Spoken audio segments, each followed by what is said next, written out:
Commissioner Look, Here.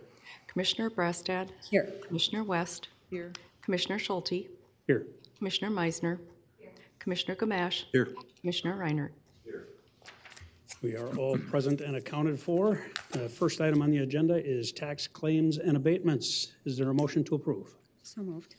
Motion by Commissioner Brastad. Is there a second? Second. Second by Commissioner West. Any discussion, questions, or comments? Seeing none, this is a roll call vote. Commissioner Brastad, Aye. Commissioner West, Aye. Commissioner Schulte, Aye.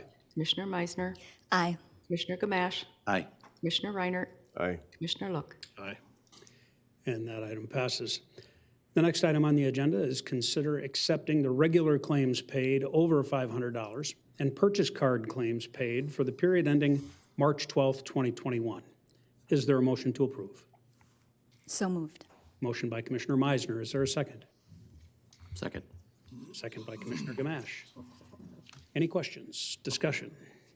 Seeing none, this is a roll call vote. Commissioner West, Aye. Commissioner Schulte, Aye. Commissioner Meisner, Aye.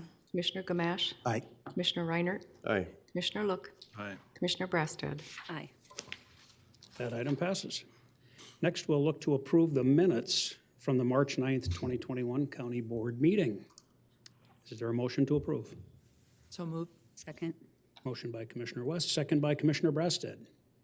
Any corrections or discussion? Seeing none, all those in favor, please signify by saying aye. Aye. Anyone opposed? The minutes are officially adopted for March 9th, 2021. Next item on the agenda is Chair's Remarks, and we have two items under Chair's Remarks today. The first is a presentation of the Anoka County Website Annual Report. I'm going to ask Commissioner Gamache, who serves on our Web Oversight Committee, to begin our conversation. Commissioner Gamache. Thank you, Chair Schulte. The Anoka County Board of Commissioners first created the Web Oversight Committee in the 1990s because it was clear that the internet would become an important way to provide information and services to the public. Over the past year during the pandemic, business as usual became very unusual. Schools, working from home, medical appointments, more of our daily and professional lives moved online. Providing government services and information to our citizens was no different.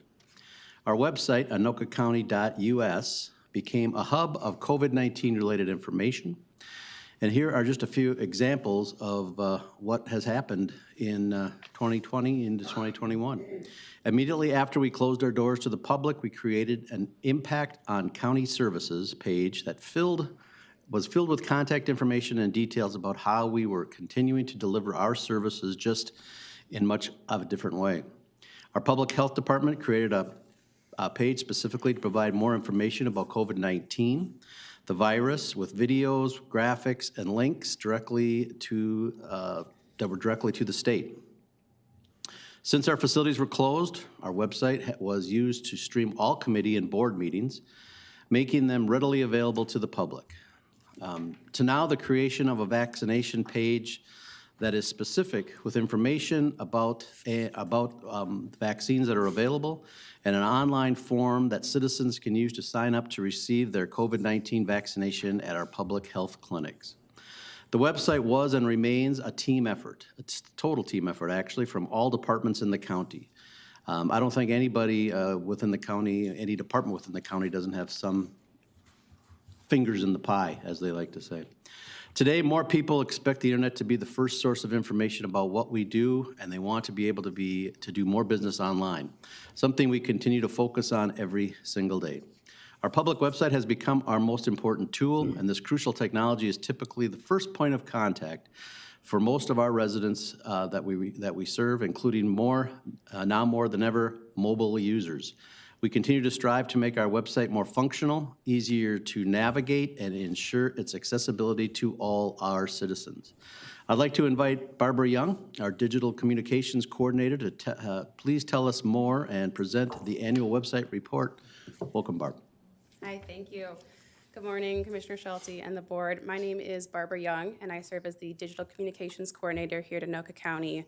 My main duty in that role is to maintain the content and functionality of the website. So today I'm just going to give you a quick overview of what's been going on in the past year. So 2020 was quite the year, as Commissioner Gamache discussed the Anoka County residents relied heavily on our public website to inform them of the county's actions during the pandemic. As you're all aware, we've moved our board meetings to streaming services. We worked with departments to adjust their web presence to better suit a zero-contact business plan, and we created resources for the public about the situation and the approach Anoka County will be taking. As discussed, we created an impact page, which gave a quick overview of what our county was doing and what each office and department was doing. The situation summary just went over everything that was happening with COVID and Anoka County, and our resource page discussed health options, financial options, and other resources for our residents. One of the first services and one of the main stars of our switch over was the License Center Scheduler. As you know, the in-person offices shut down in March, and by May, they had a scheduler system built. Of course, this was IT and the department mainly creating it, so the credit doesn't go to me, but it's on my website, so I get to talk to you about it. The initial response to the site was immense, largely because there was such a backup of services and people wanted to get in and get their services handled. And since then, it has decreased in usage, but it's remained an amazing tool for our residents to use. And it's just one great example of how the website is really helping our residents step into the modern age and also get our services into their hands more easily. So in 2020, we continue to see an upward trend in views of our site and visitors. All the information you see before you is from our analytics tool, Site Improve, which really helps us get a view of how people are actually using our website. This is a very top-level view. It gets very detailed, which helps us a lot in figuring out how to write content for the website. But this is just a top-level view. As you can see, we took a huge jump in the millions of visitors we had this year, from 3.3 last year to 3.9 this year. We believe that's largely because of COVID, and people just need to get on the site more often because they had a lot of questions. A quick vocab lesson: a unique visitor is one person in the entire span of the year visiting the website. That gets a little complicated when we think about how many devices we own to access the website. So we have cell phones, tablets, laptops, desktops. Really, it should be called unique devices. So it's counting the number of unique devices that have gone onto the website throughout the entire year. So that's 1.7 million. From there, we look at the number of visits per year, and that is that one device, that entire session that they're on the website, every click they do, every interaction they have, that is all included in one visit. So we're at 3.9 million of those this year. And then we have the page views, which is every single one of those interactions within that visit counts as a view. So it's a higher number, which is over 9 million. So yeah, we had quite the jump this year, which is largely due to the pandemic. But we'll see if that maintains or goes down this in 2021. It'll be interesting to watch, at least. So how people access our website is very important. So either you have the tablet, you have mobile, you have desktop, and a variety of screen sizes within there. Making sure our site adapts well to those devices is really important because we still want people to be able to read the information, see the information properly, and interact with it on every device they're accessing with. 2020 was a weird year, as we all know. For the most part, you're going to be seeing websites analytics go towards more mobile, so people are going to websites more on their cell phone than ever before. 2020 was the exception. We had 49% of people on the desktop accessing versus 48% on the mobile and just 3% on the tablet. Again, largely because people are staying home. They weren't going out as much, and this is our trend until this year was going towards mobile. The last 2 years, we've had higher mobile views than desktop views, so this year was definitely an odd upset. We'll see how that changes this year as well.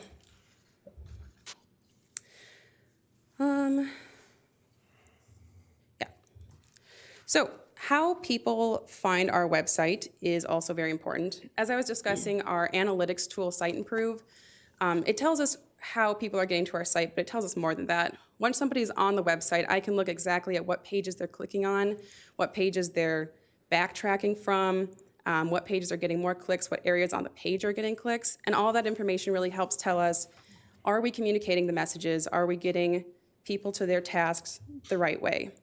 One way one of our main focuses in web design, or specifically information architecture, is making sure people can find what they're looking for. Of course, the number one way that people are going to find anything on our website is to search for it on Google and just click on the first thing that pops up. A part of our job is ensuring that users get the right pages pop up on Google, but if they don't get the right pages, making sure that they can find them once they're on our website. Part of making sure that happens is if the wrong page does pop up and it's not quite what they're looking for, making sure the right words are on the right pages so that, or the right links are on the right pages, or there's term association for them, that they can still find the stuff that they're looking for. So knowing how users come into the site is just a part of that information. As you can see, search engines are our number one way people are coming in. Direct traffic is going to be if people have bookmarks for the site, or they've been given a link via a brochure or something like that. External refers is other counties, other cities, states, whoever, linking to our website, and of course you guys know what social media is. So our most popular pages has seen a little bit of an upset this year. Typically you would see the warrant search up here, but the License Center Appointment Scheduler, as we discussed earlier, while one of the newest pages to the site, is also one of the most popular. Most of the sites in the top 5 are always specifically because people need to use them. In web design, we focus a lot on a user task or something they are coming to the site to do. These pages highlight some of the most useful things people can do on our website. And that's not really my opinion, just based on what are the top pages, we know that these are the things that people are doing the most on our website. Property records and taxation is really a gateway to the property search tool, which we know is popular. The libraries page is where people can go to search for new books, and the License Center Appointment Scheduler was the only way to get a license center this year, so it was very, very important. As we continue to create new ways for members of the community to complete their tasks online, I hope to see more changes to this top 5 list in the next few years. So in 2020, we learned a lot about our website and how Anoka County residents use the site. We found where some of our weak points were, but we created solutions and we worked through them. In 2021, we hope to take what we learned throughout COVID and apply it to more of our pages. We will continue to focus on accessibility, information organization, and just generally better serving our residents. Thank you. Well, thank you so much, Barb. We're grateful for your leadership on this very important tool for providing our citizens useful, accurate, and accessible information. I'm sure the website will only continue to grow and evolve as years go by. Thanks again. The second item under Chair's remarks today is to proclaim April as National County Government Month in Anoka County. This celebration, held each April for the past 30 years, encourages counties to promote the services and programs they offer by highlighting effective county programs and by raising awareness and understanding about the role of county government it plays in people's lives. We are sometimes referred to as the invisible layer of government because the federal, state, and even local governments tend to be more noticeable. But county government provides services the public uses every day. If you drove anywhere today, chances are you made at least part of your journey on a road that was constructed and maintained by the county. If you've ever bought or sold a house, your county keeps records on who owns it and what it's worth. If you voted in the last election, your county played an essential role in that process as well. Counties are responsible for registering voters and administering elections from school district referendums to presidential races. Recently, Anoka County and other counties across the nation have been at the forefront of responding to the COVID-19 crisis. This has been a multifaceted response, which has included responding to calls from community members about COVID-19, providing mental health services to people affected by the pandemic, offering essential services to residents so they could safely and effectively navigate their required isolations and quarantines, providing temporary shelter in which to quarantine the community members who do not have stable housing. And of course, we've been involved with administering COVID-19 vaccines to our local population. During each week of April, we are going to highlight how our services impact citizens across different age groups. Week 1 will focus on services for children. Week 2, we will show you what we do for teens and young adults. In the third week, we'll center on adults and families. And the final week, we will draw some attention to the services we offer to our seniors. The information we are sharing on these services will be available on our website and social media channels. So if you have some time, please check them out to learn more about what your county does for you. At this time, I'd like to introduce Resolution 2021-35, proclaiming April National County Government Month, and encourage everyone in Anoka County to discover why counties matter. So I will offer the resolution. Is there any further discussion? Nice job. Good work. Thank you, and we will, seeing no further discussion, we'll move to a vote. All those in favor, please signify by saying aye. Aye. Anyone opposed? That resolution is adopted. And lastly, on Chair's reports, last week we opened up our COVID-19 vaccine wait list to more Anoka County residents. This expanded opportunity to receive your shot now includes all those 16 and over at high risk for serious disease because of underlying health conditions and targeted essential workers. Individuals age 65 and over are still eligible and encouraged to add their names to the list as well. Some examples of these targeted essential workers are food production, grocery, retail, food service, manufacturing, postal service, and many more. If you are or know someone who may fall into these new groups, please sign up at anokacounty.us/COVID-VACC waitlist and fill out the form. If you're unsure of whether you are now eligible, that information is also available on the website. If randomly selected, you will be invited to an upcoming vaccination appointment through our public health department. The vaccination process has been interesting and a tough job to wrangle, but our public health department has done just a fabulous job of figuring out when we can get vaccines, how to get the vaccines, and how most efficiently to deliver them to the public. I think nationwide this has been a challenge, worldwide obviously, nationwide, and the state of Minnesota, and even here in Anoka County. But I think we have stepped up and we're doing a fabulous job. I'm proud of the work of our public health department. Commissioner Meisner. Thank you, Mr. Chair. Yeah, just to echo some of your sentiments, I just wanted to thank our Public Health Department. I believe this was launched just last week, and I've already heard from people in my district thinking, you know, hey, I put myself on the wait list. They were able to get their first shot. So and also compliments in terms of the process. So I did want to also share the positive news because this is really hard. The logistics of this is really complex and very stressful. So just wanted to relay that information. Thank you. Thank you. With that, that does conclude Chair's reports for today, and we're going to move on to committee reports, and we'll start with the Management Committee report. Commissioner West. Thank you, Mr. Chairman. The items on the original agenda are informational, but we have an additional one, and it is entering into contract C00084662 with Workday and contract C00088463 with Collaborative Solutions related to the purchase of comprehensive human services management system and its successful implementation. Is there a motion to approve? Moved. I got a motion by Commissioner Gamache. Is there a second? Second. Second by Commissioner West. I'll just correct one thing. You said human services management system. It's human resources. Oh, yeah. A fairly important distinction.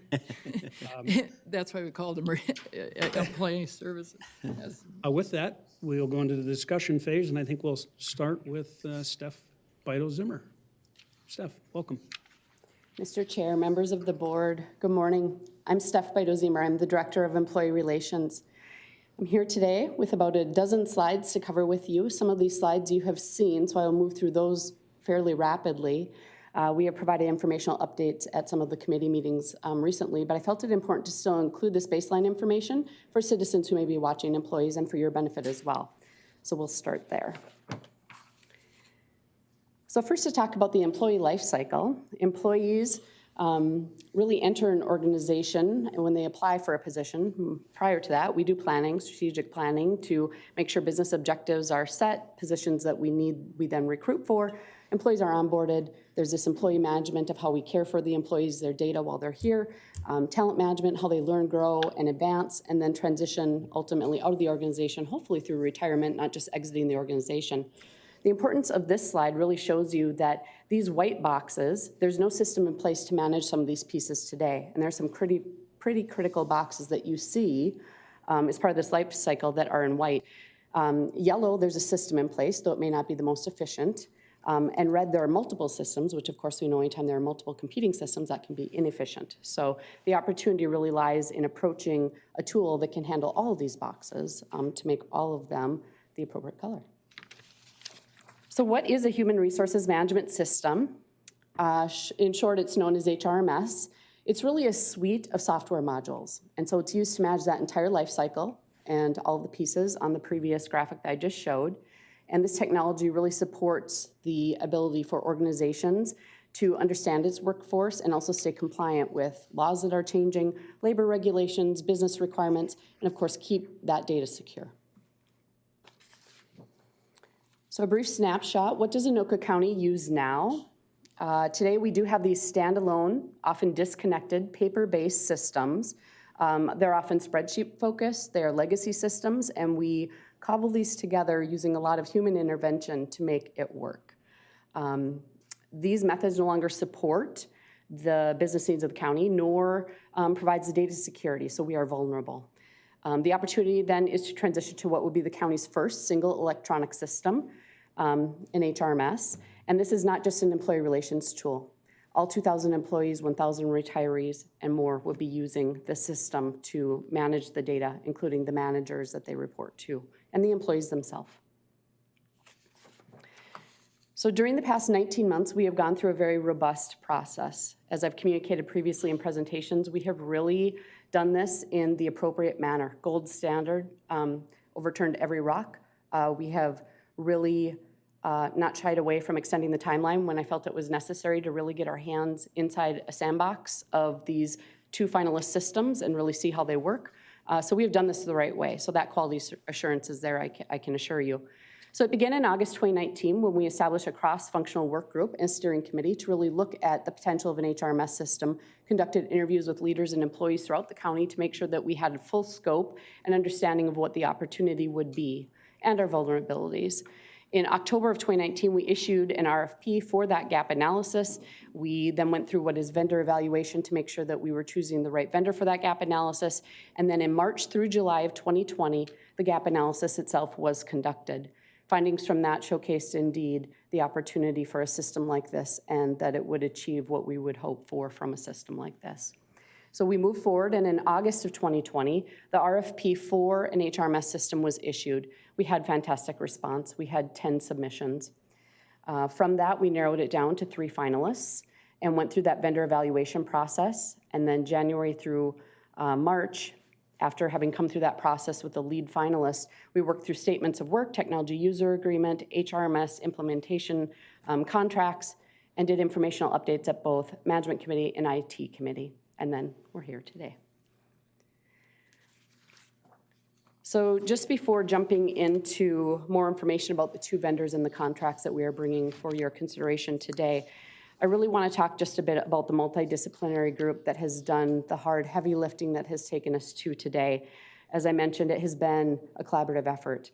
And so much praise and credit goes to many of our functional areas within the county, including finance, payroll, purchasing, the employee relations team, our attorney's office, which has helped us with the legal matters regarding the contract negotiations and finalizing those documents, administration, particularly to Rhonda and to Dee for partnership and support along the way, other of my peer leaders throughout the county and their divisions, departments, and employees who have been part of this process, providing data, confirming things as we've gone. And then specifically, I want to call out by name 3 individuals that you should be aware of because they have carried along with a few others of us the lion's share of this work. And so Kathy Lucci, who serves as the county's enterprise project manager, she has been involved in this because this is a county-wide solution that will be touched by all. She's been integral to this process. Carrie Johnson has led the procurement purchasing part of this for us and really been part of things to make sure we're being transparent, following process, and doing things as we should. And then also Christine Kappelhoff, who is here today with us. Christine is the Assistant Director of Employee Relations. She leads the HRMS function within the Employee Relations Department. So her team today is the one that is cobbling together much of this data to make it work in the way that it should. She will be a critical part of this piece, should it be approved today, in moving forward in the implementation across the county in concert with others. And then last but not least, two individuals I also need to call to your attention. Corey Camp in finance, who has worked alongside me in evaluating the contract and funding and financial stream, and at the end we'll be able to answer questions you may have about that piece. And Susan Vreeland, who's been my partner at every single step of the way. We really have worked side by side, evaluating this from a functionality standpoint. She and I leading the negotiation efforts together in partnership and going through that process. So Susan, thank you very much. She's been tremendous to work with. So moving forward, the solution for the HRMS system is Workday. Workday is providing modules, as you see here outlined. So human capital management, which is sort of your employee master file, all the information about each of the employees. Modules for recruiting, for benefits elections, for absence management, which is another way of saying leaves of absence. How you manage and manage the performance of your talent, learning management, absence management, time tracking, payroll, mobile solutions. There's an employee self-service component to this, a manager self-service component to this, and I'll get into some of those details later. So this is just a very high-level overview. The second contract would be with Collaborative Solutions. Collaborative Solutions is the implementation provider. So if Workday is the technology solution, implementation provider would be Collaborative Solutions. This is a critical piece of this because it's one thing to just be an organization and go purchase a technology solution and think that you can just turn it on and the magic happens. Given the data that needs to be converted over into the new system, processes that need to change, the collaboration across the county, given all the thousands of users that will utilize this, you really need an implementation provider to come alongside you and work with Workday and Anoka County to make sure that we do this right. We want to make sure that the right information is in the system. It's designed to handle our processes and information in the right way and for it to be successful. So Collaborative Solutions, while I won't focus much the rest of the presentation on them, their piece of this is absolutely critical and a differentiator in the RFP submissions that we saw in ensuring success. They have a tremendous track record, public and private sector, and in working with organizations our size and complexity. That's really important to us. So more information about Workday. Workday is large. And so 3,800 Workday customers, more than 80 of those in the government space. So again, private and public experience that they have. More than 1,900 customer proof points. They are very much into data analytics and tracking before you implement where you're at and establishing a baseline, seeing what happens during the implementation, and then after the fact, measuring that improvement. So in future subsequent timeframes, we will be back to you, for example, with updates, real-time data coming right from the system about the improvements made and the ROI to the county. It's impressive to look at the Workday users in Minnesota, more than 1.2 million if you look at companies that are headquartered in Minnesota. So like I said, Workday is phenomenal in its track record and in the number of users. You can see the different areas that are served: government, education, healthcare, retail, technology. It's interesting to note that the Minnesota State Board of Trustees for the Minnesota State Colleges and Universities, so that's 30 colleges, 7 universities, 54 campuses in December, they just signed on with Workday as well.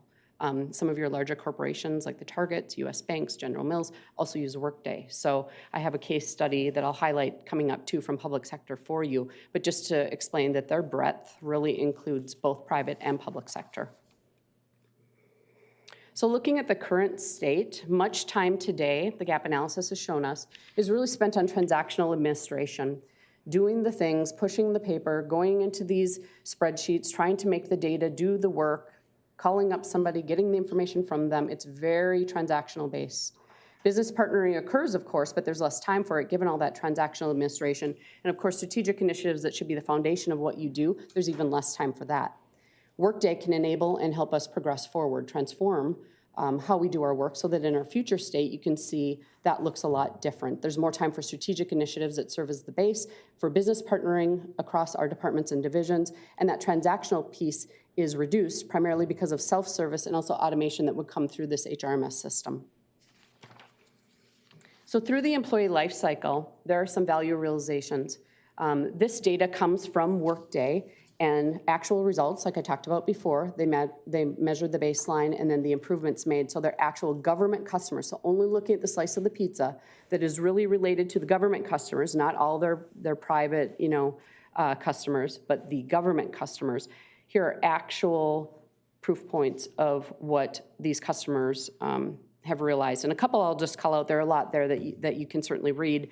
But the 83% reduction in the amount of time in the recruit to hire process, that is important, especially given where we're starting from. It's very laborious today, our posting process, how long it takes to do that onboarding, get someone up to speed. And so this tool will help us and the department's divisions, those hiring managers, increase, hopefully. I would be thrilled to see a percentage like this later when we come back to report results.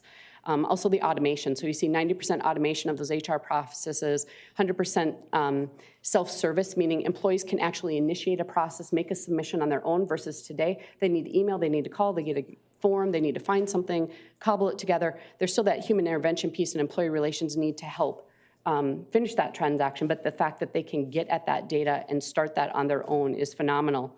And then 50% decrease in open enrollment processing times. I want to call that out too, because today what happens during open enrollment is it's electronic, and so employees make their elections, but then for what is literally a 6 to 8 week cycle after those elections are made and before the new year begins, there's a reason why we do open enrollment when we do.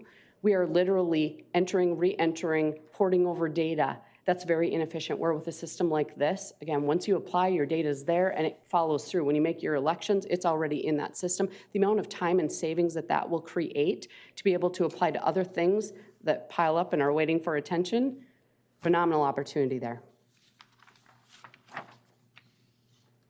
So trends over time, just a couple important points as you look at this. Obviously, when you make an investment like this, you have an initial cost that you don't realize until time passes, sort of some of those efficiencies. So you can see on the left there, some conservative and some likely sort of benefits of doing this. These are rough estimates in, Workday really looking at similar size customers, and then also our data here at Anoka County to give us an idea of how long that return, what that trajectory may look like.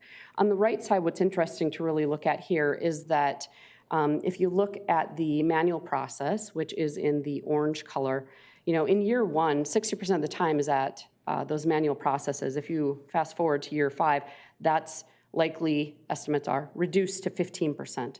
Business partnering, starting out in year 1 at 30%, and this is in the black, dark gray color, to 55% in year 5, going in the direction that you would want. And then in green, strategic projects, so that partnering, strategic planning, part of the business cycle, 10% in year 1, and again, trending in the right direction for year 5 at 30%. So this really relates to the previous that I showed of having less time to spend on these transactions means more time for being available to serve the citizens and actually do the work that is needed versus spending it on all these transactional items. And that's not just in employee relations. This data really would look at a countywide perspective of freeing up time for those that deliver the services then to the citizens. The case study that I mentioned just very briefly, so this is Clark County, Washington, a Workday customer. Similar in size, they have 1,500 employees. We have slightly more than that at around 2,000. They are Washington's 5th most populous county, Anoka County 4th. So you can see the similarities there in size and really in their challenges too, where they started from and where we would be starting from. So they had heavily customized and an unmanageable system that they too were cobbling together, very manual. It lowered the efficiencies and numerous paper forms. So very similar to us. You can then see what they realized. So this is their data after they went through establishing Workday and utilizing it. 83% reduction, so they are right on point with that average I showed earlier in the amount of time in that recruit to hire process that we are so very interested in. 50% reduction in the time to onboard those new employees, which is very impressive. That's phenomenal. And then they too achieve that 100% of the self-service for HR-related requests. So these process and technology improvements that they have realized where we're starting from, where they've started from, purchasing conducted reference checks with several of these customers to ask questions and have dialogue and really make sure that we are understanding from similar and not similar customers, their experience and the results that they've realized. So wanted to call this out for you. One of the reasons why Workday stuck out and really became the finalist of interest is in large part due to this slide. So I want to make a few points about this. Workday offers a predictable cost model. So what does that mean? It means it's all inclusive. It means there's no surprises. There's nothing hidden. There's no delay costs. This is appealing to us. It's also rare because many of these vendors charge extra for some of these things and they come along later. And then you have change orders and you have additional costs and you have an added length to the timeline. Everything is up front with Workday. Another reason Workday is appealing is that all of its customers are on the exact same platform version of its software at the same time. Many vendors have version rollouts that they do. And so this customer might be on version 1, and this customer's on version 2 and version 3, and you're working out the bugs, and you're part of that very laborious process, which is time intensive. Workday rolls everything out, they handle that piece of it, and they roll it out at the same time for all of their customers, so all customers are on the same platform at the same time. This is incredibly important because they also have this customer, I call it sort of a customer portal, where we can interact with each other to ask questions. How do you address this? How do we do that? If we're all on the same platform, that's helpful. It's also of benefit to our business analysts and our technology folks because we aren't investing time taking away from the day-to-day work to have these implementations and these updates and these things that, like I said, inevitably there are kinks in these and it takes a lot longer than one might think. And so, you know, from a service level agreement too, the other point I want to call it in this slide is that Workday is extremely reliable. One of the things we spoke to them about is how often does the system go down? If we put all of our eggs in this basket for the county in each of these modules, if it's ever down, we are paralyzed as a county. That's concerning. Talk about your service level. What does that look like? Actual data is 99.98 actual service availability. That is very impressive. Our IT team had a trust session with Workday where they really peeled back into the layers of where's data stored, how is it secured, how is that accessed. A big piece of Workday is a mobile solution, which for our employees who are out in the field is extremely appealing to us versus, you know, they aren't at a computer at their desk all the time. So a mobile solution, but what's the security of that? That has all been vetted, checked out, and comes with the IT stamp of approval. So knowing that the Workday system itself nearly 100% of the time is available, there aren't these planned outages and systems being down. They have backups to backups to backups to keep you running. They haven't lost data to date for any customer. Everything that we have looked at gives us the peace of mind in moving forward with a system like this. And so the board action item that is before you today calls out the HRMS, which is included, has been included as a capital equipment project. So this has been on the radar for some time. Statements of work, the technology user agreement, 2 contracts have been negotiated and prepared. It works out to the following, which is Workday, $2,140,465.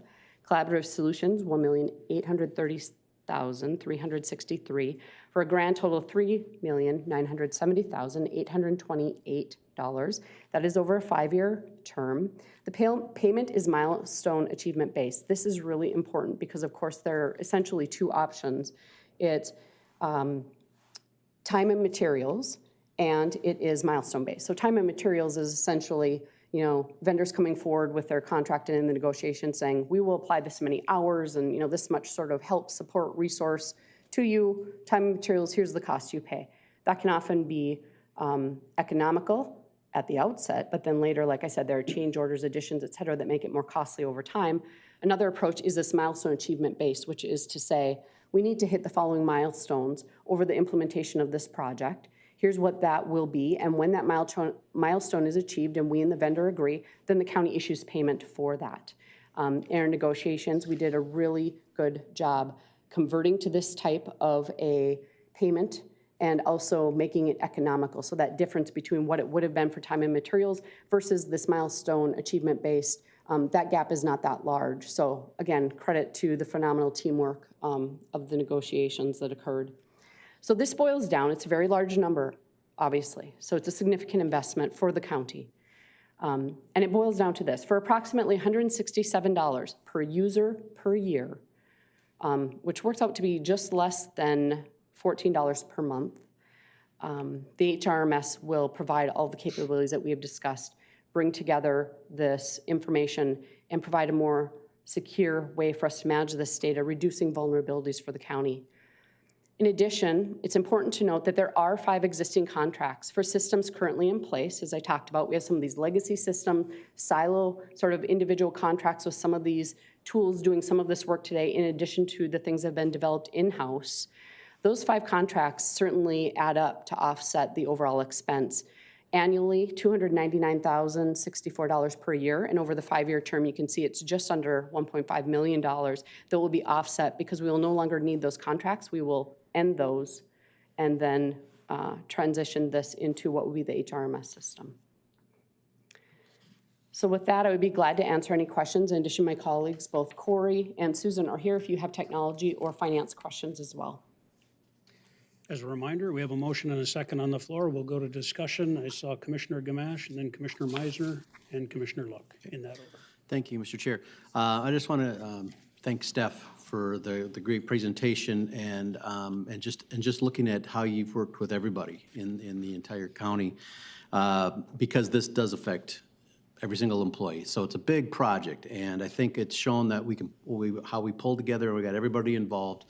And now we've got, I think, what will be a very good software program and really help us. I mean, from looking at that first page you had where you had the white boxes and the color, I didn't realize how much we had out there that we really didn't have set up in a system.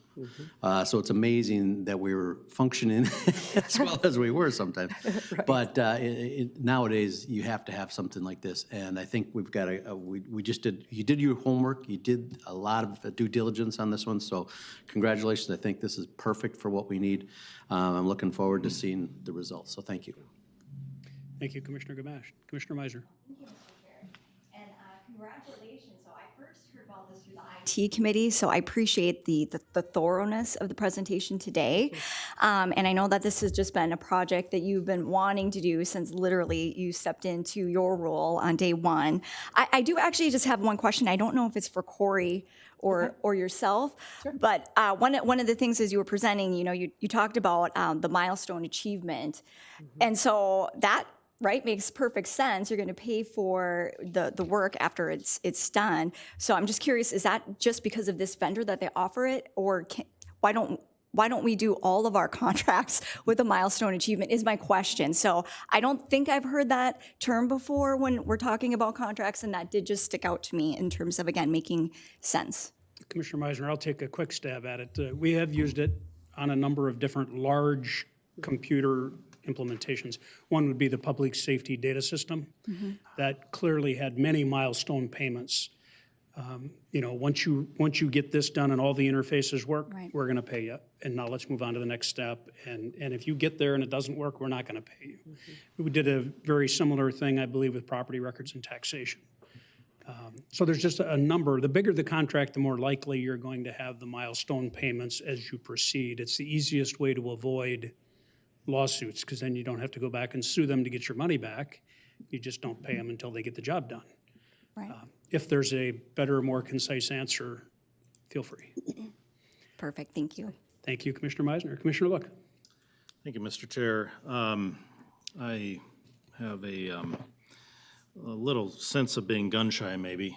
I think after coming off of SunGuard, and then coming off of Tyler, and as you indicated, the public safety data system, that we get into some of these large programs and implementations and challenges and costs that go north, of course. And so it's always interesting. I'm not saying it's not needed. I'm just saying it's always interesting to try and implement these things. So many thanks for working on it and everyone involved, because it's certainly a lot of work.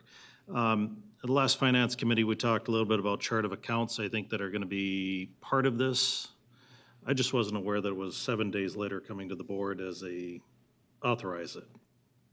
I thought we'd be talking maybe a little bit more about this at finance than we did. So, be that as it may, this as an additional county board agenda item, just receiving it today, I have a few questions on this.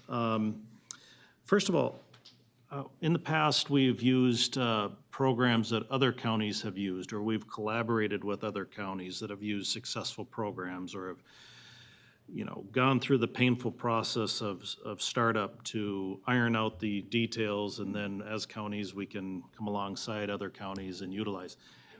Are other counties using this, or what are other counties using, I guess? Steph?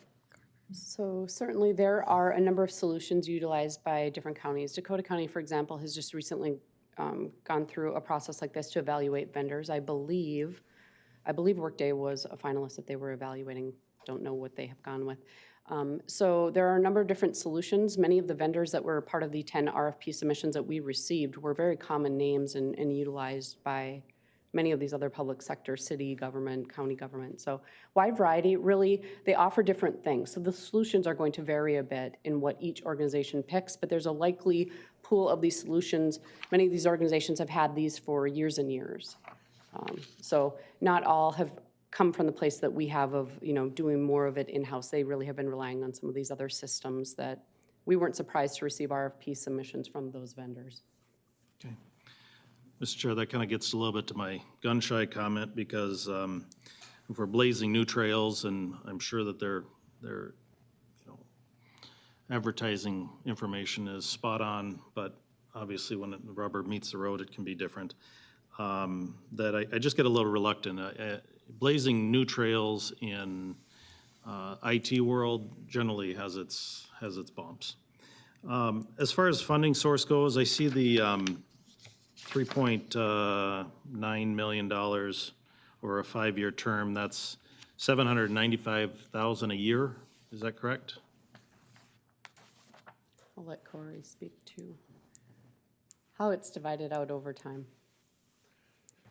All right, Mr. Chair, Commissioner Look, Commissioners, my name is Corey Camp. I'm the Finance and Central Services Division Manager.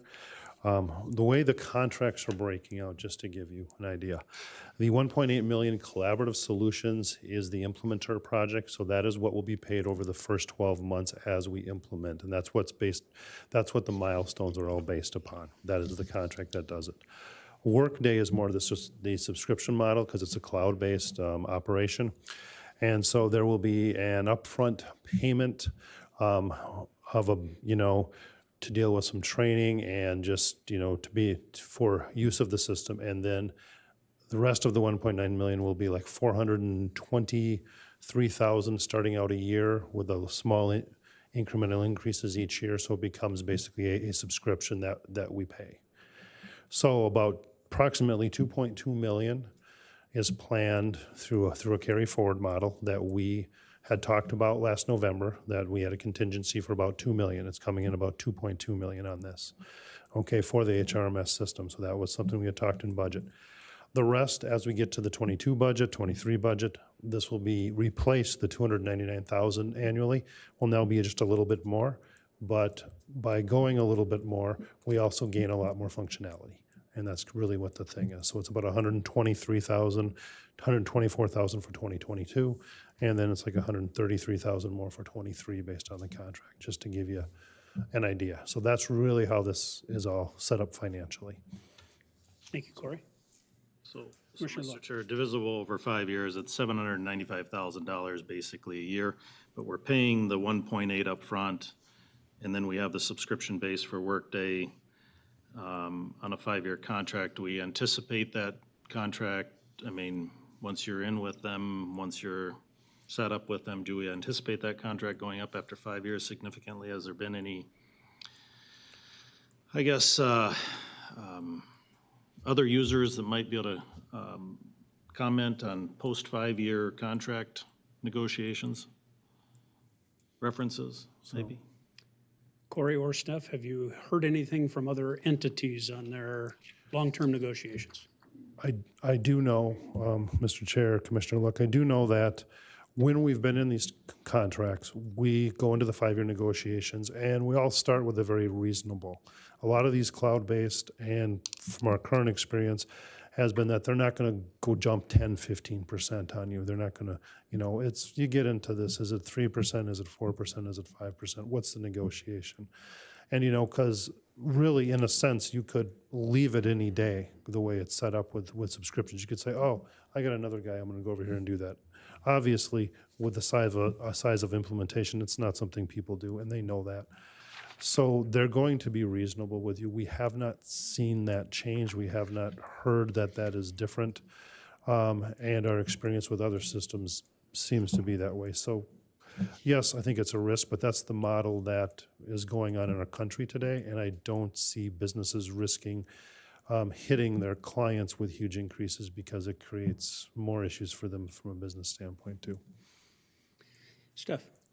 Mr. Chair, Commissioner Look, the repeat customers that they don't have customers that come on board and sign on for 5 years and then make changes. So I think that speaks to something. So while we didn't directly get into, when we're at the 5-year point, what can we expect? Is it going to be night and day? I think 2 points I want to make: the repeat customers, the retained customers that they have. Customers go to Workday and don't leave, and they rave about Workday.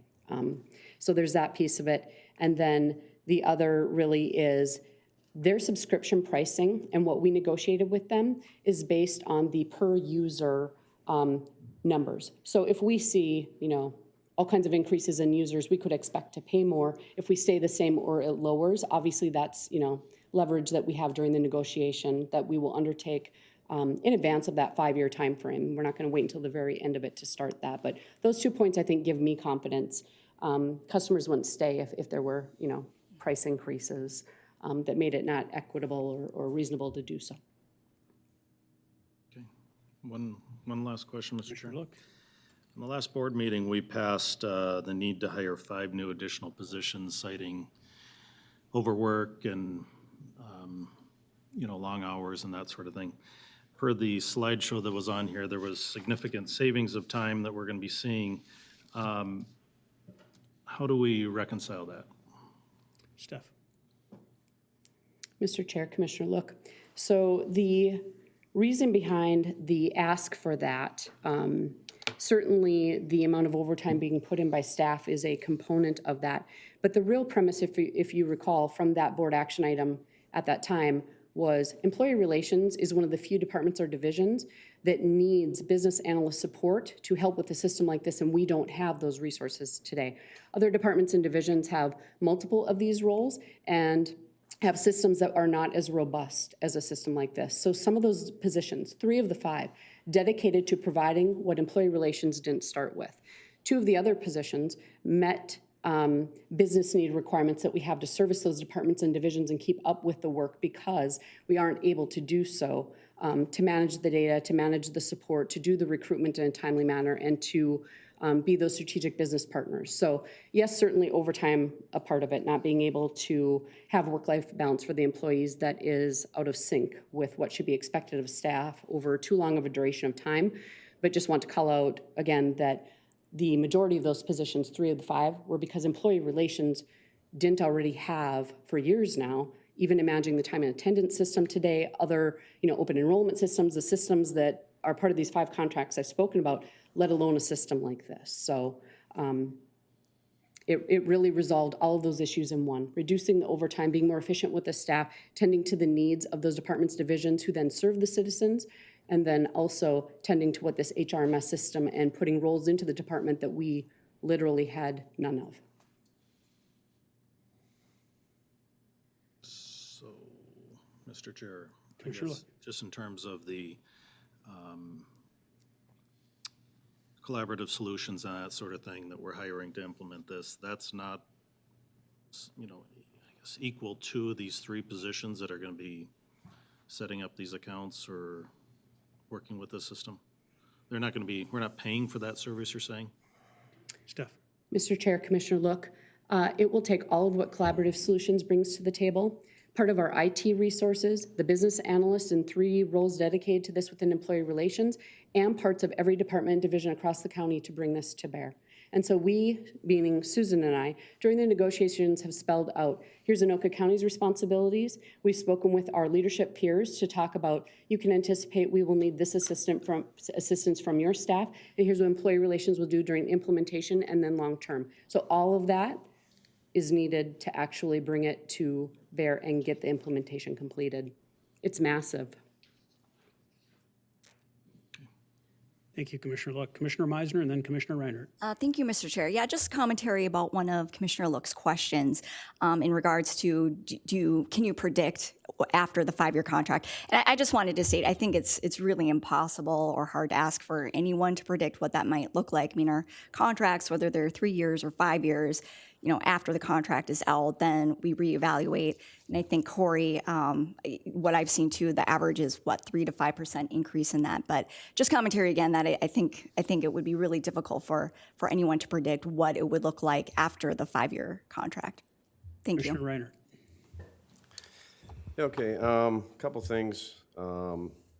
As I've been watching this presentation, walkthrough management and IT, I serve on both of those committees, vice chair on IT. I just want to speak in support of the implementation of Workday, but not just the implementation, but also in support of staff and the package that they've put together for us to consider. As Commissioner Look mentioned, we've had a couple of bruises with Tyler and SunGard, and as far as implementation, really happy to see that we're also incorporating collaborative solutions to do the implementation. Also, very happy to see that this is a platform that is immersed in both public and private. There were a lot of questions, especially on the IT committee meeting, on a variety of things. There are over 1,000 users in many of those county, and so pretty comfortable with the answers that we got at that time. One question we asked too was flexibility, because as everyone knows, things change over time. And so as I understand, some of the programs we have in place, platforms we have in place aren't as flexible, and this is a very flexible program that can grow with us.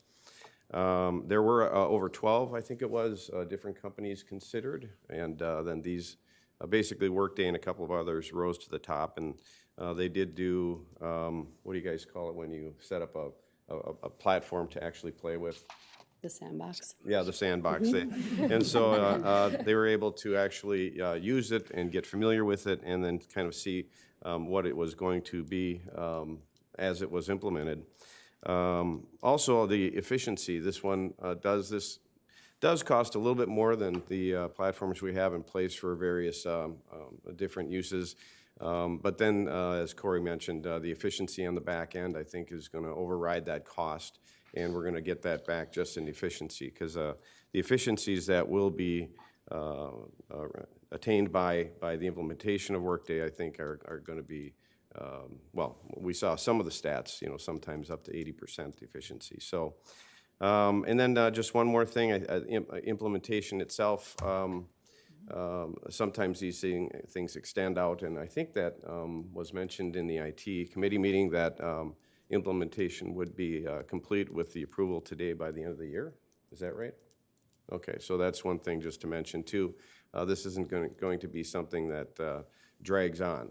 And then also with collaborative solutions at the helm to, I guess, take care of that for us. I guess we can kind of be on them if it doesn't happen by the end of the year. So just my comments. I just learning about the Workday, and I think it was the right choice, and really nice to see it in place, and for all of us to be able to use it by the end of the year. Thank you, Commissioner Reinert. While Corey's here, I want to clarify one more thing. The chart of accounts that we authorized recently through the Capital Investment Committee or the Finance Committee really has more to do with a future finance system that would come into place, and not so much to do with the HRMS. It will benefit HRMS to have a chart of accounts, but the chart of accounts is really set up more for that next big replacement of what used to be SunGard. Right, Mr. Chair, if I may. Please.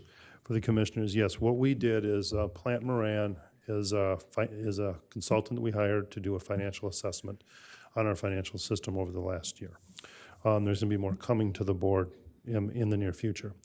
What we did is, as we think of looking at a new HRMS system, because of the intersects with our financial data, because payroll will be done out of that, we need to make sure we configure it well using naming conventions, using, a proper chart of accounts so the data can pull back and forth. Well, one of the things that is in need, or one of the things that's been identified that we need as we look to our future, is developing that model chart of accounts. What is a model chart of accounts? How can that be, functional? Because if that is not functional, that affects our reporting, our analytics, our ability to budget. This affects the budget reset. This affects the HRMS system and everything. And to set up an HRMS system with all this money in a way that doesn't efficiently or allow us to effectively use the system doesn't make sense. And doesn't make sense for us to have bad data going forward. So what we're going to do is Plant Moran has, one of their experiences, they have people who have worked directly with collaborative solutions, for instance, on a project with the state of Washington to reset the chart of accounts. Because Workday is running the state of Washington. That's just an example of what they do. And so we are now going to be, that is one of the things behind the scenes that we are going to be working directly with Collaborative Solutions and the HRMS team to get that set up right. And so there is, over the next 60 days, some touch with many of our departments. We're going to have some interviews and we're going to be talking to them about what that model looks like for the future. This will also set the stage for a potential financial, future financial system discussion coming later this year. So. Thank you. And then I wanted to conclude my thoughts with, first of all, thank you, a very thorough presentation, and I have seen it a number of times as well. But there was one discrepancy today in the numbers you showed Yes. compared to our documents, and that Yes. was that the amount for Workday was over 2 million in yours, it's 1.95 in ours, and Collaborative Solutions, 2 million in ours, and it was lower in yours, 1.8 something. Either way, the total's exactly the same, down to the dollar. So not overly concerned, just making that point for all the commissioners that even though the numbers are different, the bottom line is accurate. And I'll take a correction on that if I'm wrong. Mr. Chair, thank you. And that's one point that I did need to call out. You're right, in the original documentation that we submitted in preparation for today's meeting, as the legal contracts are being finalized, some of the numbers moved around and we realized there was a math error and also some of the combination of things that wasn't spelled out correctly. So what we have done is updated that figure from what was posted, and that updated worksheet is available for the public upon request. It is, as I've covered today, you're right, the big total from the beginning and today is exactly the same. It's that division, what's called out for each of those contracts where we made the adjustment, but that figure, the 3.9 figure is still correct. Thank you for bringing that up. Absolutely. And in my mind, and again, I'm an auto mechanic by trade, so I simple things up pretty good, but I take 3.9 and I subtract the 1.5 we're saving on the other systems from that, and I come up with a $2.4 million expense here.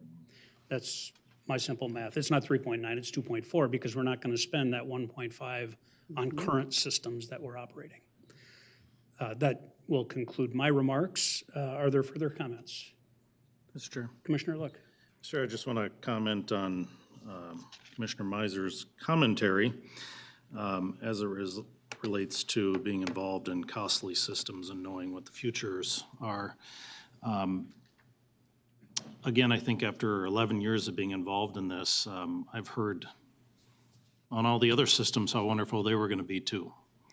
And so perhaps as being a new commissioner and not having that experience with dealing with other systems, you tend to ask a little more questions on the second go around now.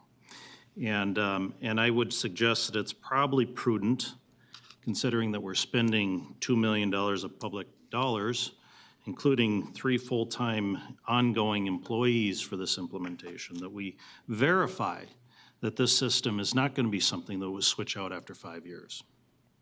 And that there's probably customers of theirs out there that have had long-term relationships with Workday and others that might know if there's games played after 5 years. And I think that's probably prudent information to follow up on, which, as I understand, wasn't done. Not necessarily blaming anyone for that, but it's certainly something that has to be evaluated if we're going to be spending these type of dollars. So, Thank you, Commissioner Look. Commissioner Meisner. Thank you, Mr. Chair. No, and I always appreciate your hard questions around finance, and you're absolutely right. I'm definitely newer, have not been through as many cycles as you.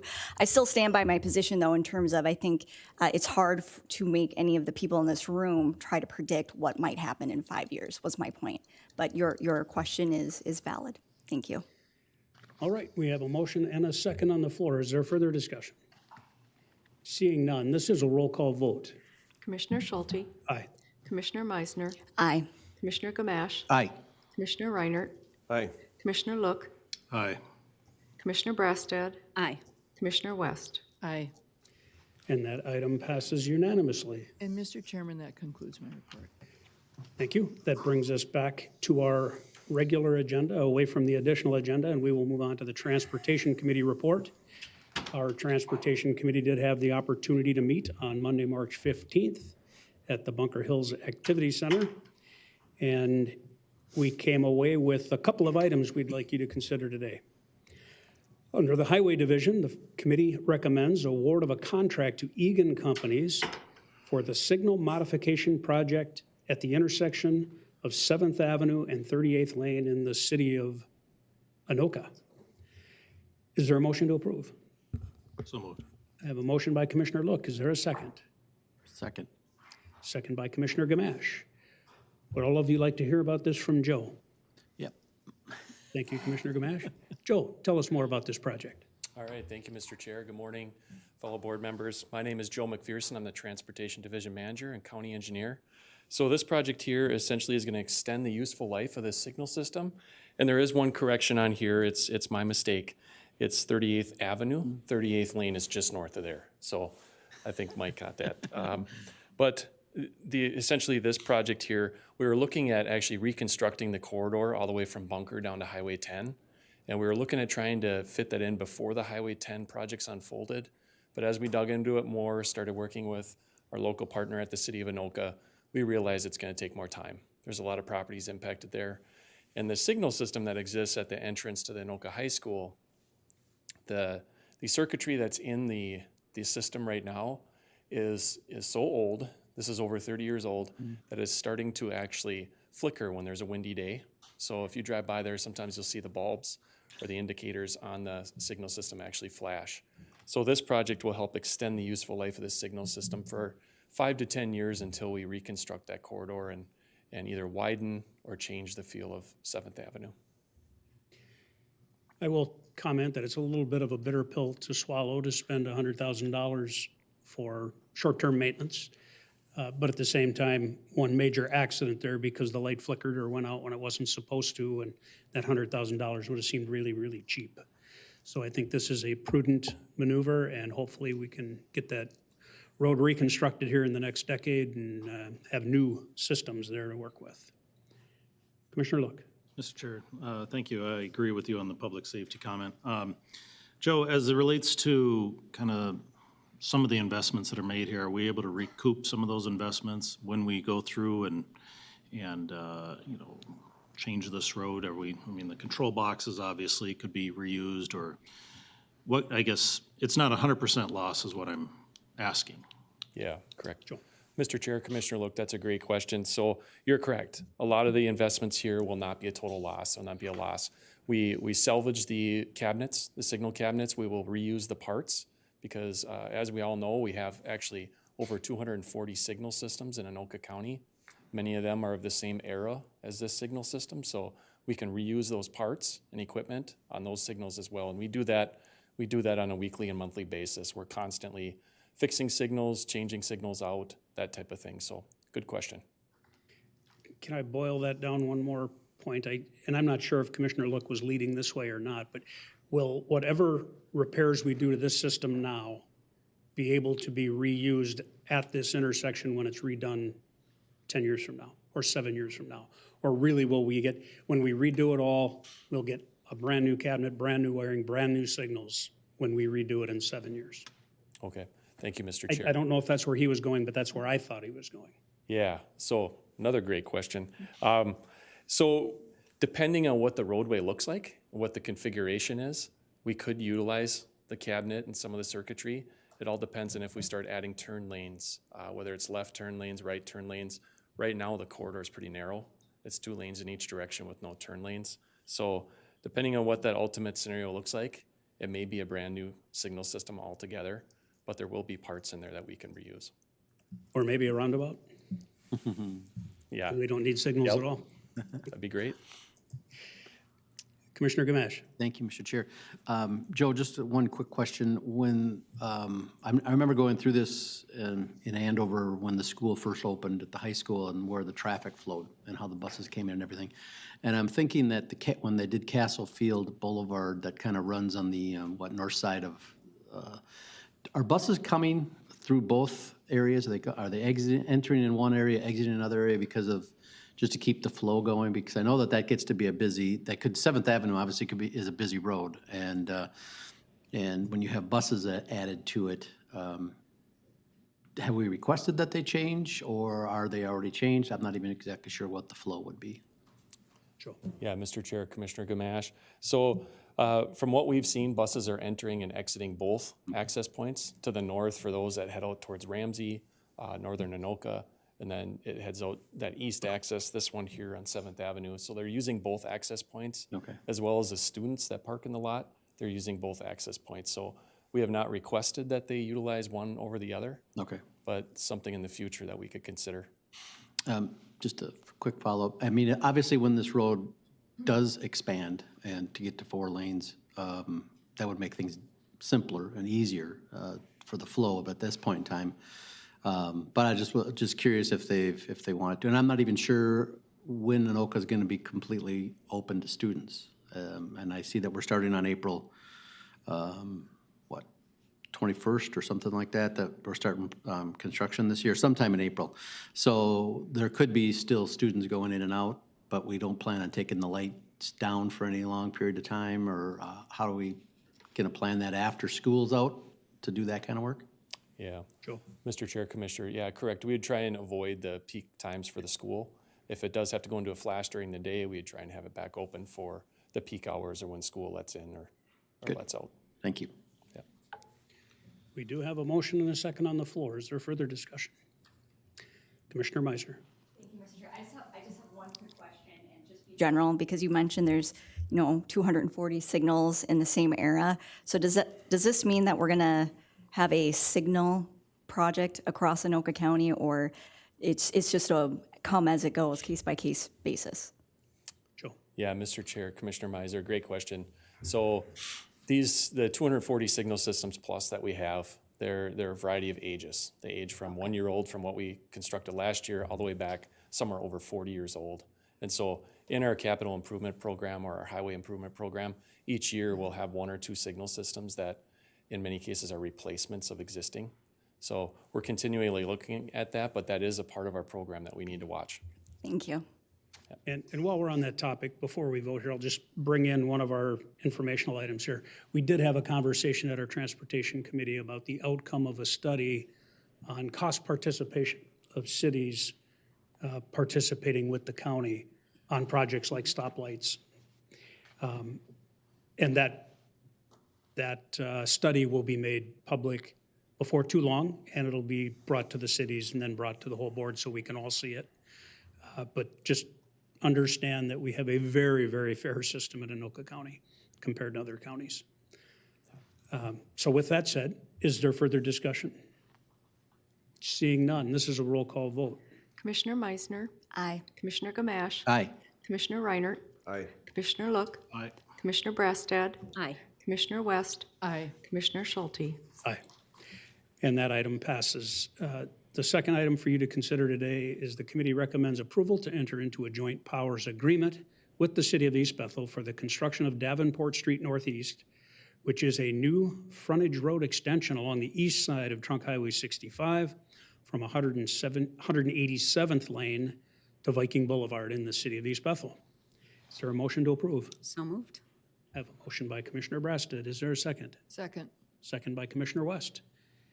Is there further discussion? Or Commissioner Gamache?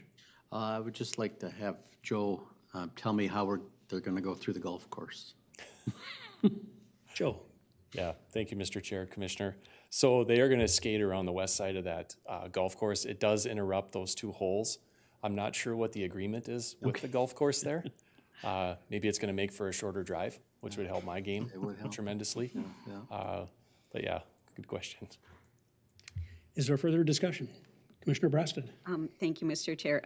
Commissioner Gamache, there's some really great plans going on up there. So I would just say stay tuned. There's a lot going on. So this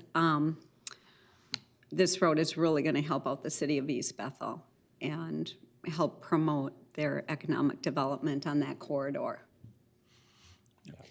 We did discuss at the Transportation Committee that it will increase some traffic coming onto 22 in that area, which is just east of the intersection at Highway 65, and that a turn lane will be required at some point, and that we have put a timetable on that for the city to construct that turn lane to make sure it's done in a reasonable time frame. I believe it was 5 years, if I remember correctly.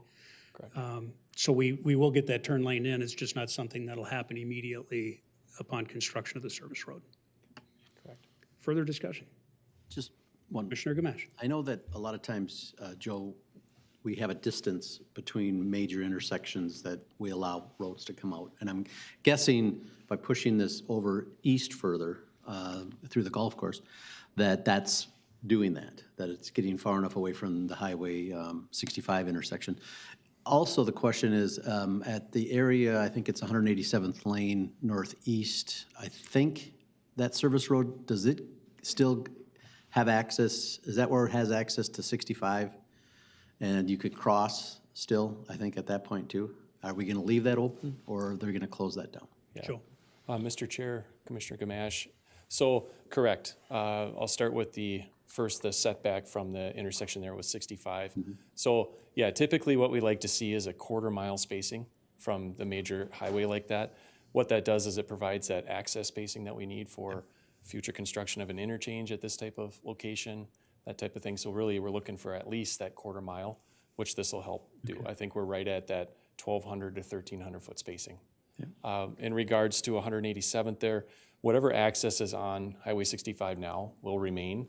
And I believe that was one of the first unsignalized reduced conflict intersections that was created. And so far what we've heard is the public has accepted those, and they think they work well. Okay. So, yep. Thank you. Any further discussion? Seeing none, this is a roll call vote. Commissioner Gamache. Aye. Commissioner Reinert. Aye. Commissioner Look. Aye. Commissioner Brasted. Aye. Commissioner West. Aye. Commissioner Schulte. Aye. Commissioner Meisner. Aye. And that item passes. The rest of the transportation report is informational, so we will move on in the agenda to the Finance and Capital Improvements Committee report, and we'll turn to Commissioner Look. Thank you, Mr. Chair. The Finance and Capital Improvements Committee met on March 16th. We came away with 2 action items. The first being the committee recommends the county board approve contract C0008470 with ICS of Sauk Rapids for pre-construction services for public safety and correctional facilities in an amount of $40,000. This is to help us determine where best to position some of the facilities that we may be looking at in the future and how best to lay it out. So ICS has been a consultant with us for quite a few years, actually, done a phenomenal job in the courts remodel and other areas, saving us money along the way, essentially helping to identify problems before they become problems. So, Is there a motion to approve? So moved. A motion by Commissioner Brasted. Is there a second? Second. Second by Commissioner West. Is there further discussion? Commissioner Meisner. Thank you, Mr. Chair. Okay, so these are preliminary, up to 4 different drafts of potential solutions. And then I guess my only question is the financing for the CIP. So the jail and emergency communications facilities were adopted within the 2021 through 2025 CIP, but not necessarily the workhouse facility. And that's just what I wanted clarification about. Well, this action item, Commissioner Meisner, is specific just to a $40,000 contract Okay. with a consultant to help figure out how we're going to do this. Okay. He's kind of he will help us work with the architects to make sure that we're building stuff where we should, and kind of a program manager to get ahead of it, to let us know before problems develop. It's really not about building a specific facility at this point. Okay. But I will turn to Corey if you've got a better answer. Yeah, so I'm sorry. So maybe I'm misunderstanding then. I thought it was to potentially do plans for solutions for. No, Corey. yeah, Mr. Chair, Commissioner Meisner, Commissioners, what this is he is a kind of helping us coordinate the project. We currently have an RFP out for architectural services, which doesn't close until this Friday. And so that will be coming before the board at a future date. Okay, and the idea is he will help coordinate that effort, working with the architects to develop site plans that will then help the board take a look at what would it take to do these projects, where should they be, and what will it look like. So this is all coming at a later time, so we're not, so it's just getting us to the point to provide you good information so you can make some good decisions. Commissioner Meisner? Thank you. Okay, so thank you for that clarification. So this contract is essentially the local expert that's going to work with the architecture once we hire him. Correct. Okay, thank you. And he will be an owner's representative. He's going to represent us through all of these processes. Let's turn to the facilities expert now, and we'll hear from Andrew. Mr. Chair, members of the committee, Andrew Dykstra, Facilities Management Construction Director. Commissioner Meisner, yes, so this discipline works with us in the front end of our planning, programming, and design before we ever get to construction. So all of what we talk about in terms of constructability, putting estimates together, talking about value engineering, that's what this provides to the county. And this position has been utilized coming out of our sheriff's office build. We knew that we needed to handle ourselves differently in terms of the way that we go about construction. And the critical piece, again, is in that planning, programming, and design phase. And so we use this position with our fleet services and our highways renovation. We use this position with our courts remodel. We use this position with our Centennial Library build-out. And every single time, we have either made budget or beat budget and have had minimal change orders because of the work that's done up front during the planning, programming, and design phases. So it's mission critical to the overall success of what we're trying to do as a county long-term with all of what we're talking about with the construction side of the business. Thank you, Andrew. Thank you. Thank you. Any further discussion? We have a motion and a second before us to approve the contract, and this will be a roll call vote. Commissioner Reinert, Aye. Commissioner Look, Aye. Commissioner Brassad, Aye. Commissioner West, Aye. Commissioner Schulte, Aye. Commissioner Meisner, Aye. Commissioner Gamache. Aye. That item passes. Next item.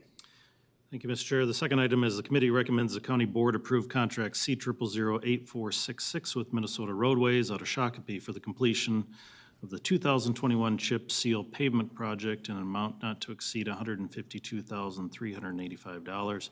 You'll see listed on there the different projects we're looking at, from the Blaine Human Service Center, Fairgrounds, Field Operations Building, Government Center Flat Lot, Government Center Loading Dock, Highway Department, Parks Building, or Department rather, Jackson Street Middle Lot, Lino Lakes, Medical Examiner's Office, the Radio Shop, Rum River Campus, and the Sheriff's Office. So we have annually a, I guess this might be your preventive maintenance type of a contract that prevents, obviously, the damage that occurs during winter and tries to prevent that from shortening the lifespan of the parking lots and areas that we're trying to seal up. So, Very good. Is there a motion to approve? I'll move it. The motion by Commissioner West. Is there a second? Second. Second by Commissioner Gamache. I will only comment, I had one citizen actually contact me who evidently reads our agenda and was wondering what county roads were getting the chip seal. So I made it pretty clear, this is parking lots only. We don't chip seal or seal coat county roads. We rebuild and repair county roads as necessary, but we don't chip seals. Just a clarification for anybody who thought this was for roadways. It's really truly parking lot preservation. Any further discussion?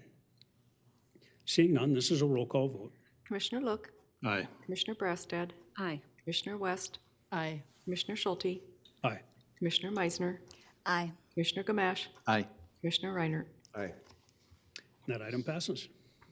Mr. Chair, that concludes my report.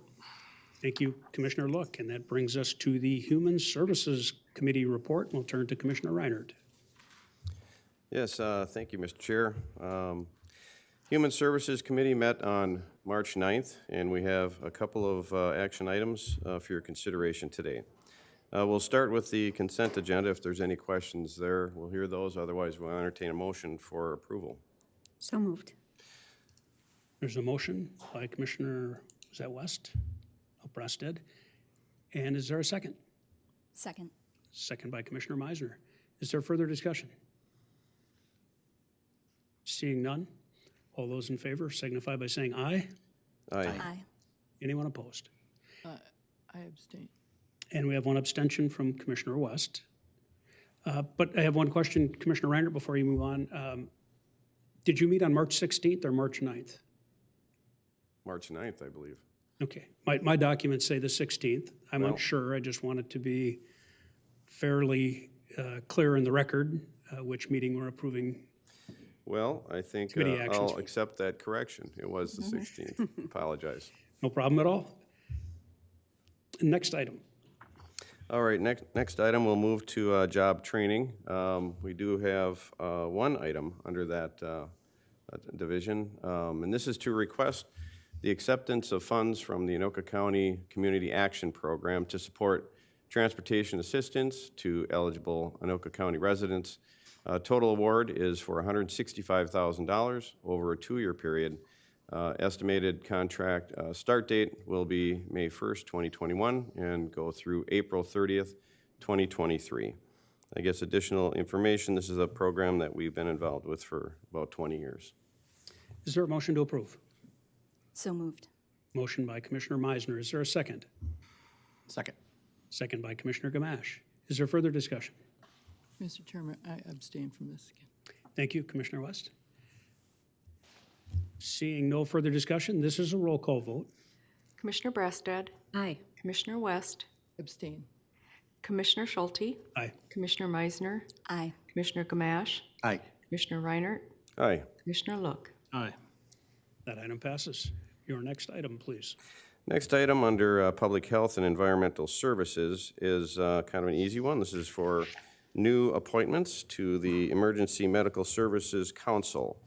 The Emergency Medical Services Council serves as an advisory body to the Anoka County Board of Commissioners on the development, maintenance, and coordination and evaluation of emergency medical services in Anoka County. Commissioner Reinert, we're going to get you on the same page as everybody else, Oh, only because I can't follow along with what you've got, so you need to follow along with what I've got. all right. Well, If you don't mind. why don't we follow the agenda? We are on social services, item number 2 on the agenda. All right. So, correction. We'll get to those appointments in a minute. Thank you. All right. Commissioner Reinert. The next one we'd like to talk about here is the approval to apply and accept and enter grant C0008469 with the Department of Human Services, Office of Economic Opportunity for the Emergency Solution Grant, or Solutions Grant for street outreach and emergency motel shelter in the amount of $1.8 million. Is there a motion to approve? So moved. I have a motion by Commissioner Brassad. Is there a second? Second. Second by Commissioner Meisner. Is there any further discussion? Commissioner Meisner. Thank you, Mr. Chair. Just commentary, and I said this in the committee meeting as well. So this was a great discussion. So this particular grant, my understanding is it's highly competitive. But what is different about this, I don't believe that this has happened for quite some time, is a specific ask for street outreach. So best of luck, and I just think that is an area that definitely there's a great need for it, and so I hope that this grant is able to be received by us. Thank you. Thank you. Is there further discussion? Commissioner Gamache. Just a quick question. As I serve on the Stepping Stone Board, I don't see any dollars directly going to Stepping Stone here that I should be concerned about. Okay. but just for voting purposes. Cindy? Mr. Chair, members of the committee, my name is Cindy Caesar. I'm the Human Service Division Manager. No, this grant does not include stepping stones. So they have been successful in applying for their own grants to assist in this particular area. Thank you. Thanks. Commissioner Look. So, Mr. Chair, just for clarification on the language here, it says to consider recommending the county board apply for and accept. So if we're fortunate enough to receive it, we'll accept it. Okay, so we're making the application. All right. Yeah, that's basically what this is for, the ability for them to apply. Right. And some questions did come up in regard to this, these dollars and hotel stay and things like that for, those who need it, who are homeless.